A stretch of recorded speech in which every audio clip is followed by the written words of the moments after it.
Hi, Chiranjeevi గారు అయితే ఒక వీడియోని అయితే షేర్ చేసుకున్నారు. ప్రతిరోజు మనకి కనిపించే ప్రత్యక్ష దైవము ఆ సూర్య భగవానుడు. ఆ సూర్య భగవాన్ని సూర్య కిరణాలు అయితే మా ఇంటి విగ్రహం మీద పడుతున్నాయి అనేసి, అదైతే బాగా నాకైతే చాలా ఆనందంగా ఉంది, మా ఇలవేల్పు అని చెప్పేసి ఆ వీడియోని అయితే షేర్ చేసుకున్నారు. బట్ సూపర్గా పడుతున్నాయి ఆ సూర్య కిరణాలు, ఇలా విగ్రహం మీద ఇలా స్పృశిస్తున్నాయి. అబ్బా, చూడ్డానికి చాలా బాగుంది. జై శ్రీరామ్, జై హనుమాన్.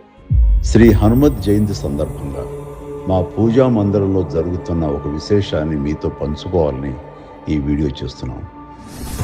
ప్రతి సంవత్సరం డిసెంబరు, జనవరి, ఫిబ్రవరి నెలల్లో సూర్యకిరణాలు సప్తవర్ణాలుగా మారి మా పూజా మందిరంలో ఉన్న హనుమంతుడిని పైనుంచి కింది వరకు స్పృశిస్తూ ప్రసరించడం చూస్తుంటే ఆ దృశ్యం, ఆ అనుభూతి మాటలో చెప్పలేనిది. ఇటీవల మనం అయోధ్యలో బాలరాముడి నుదుటిపై సూర్యకాంతి ప్రసరించి మెరుస్తున్న అద్భుతాన్ని చూశాం. అలాగే కోణార్క, అరసోలి దేవాలయాల్లో కూడా సూర్యకిరణాలు భగవంతుని తాకే విశేషం అందరికీ తెలిసిందే.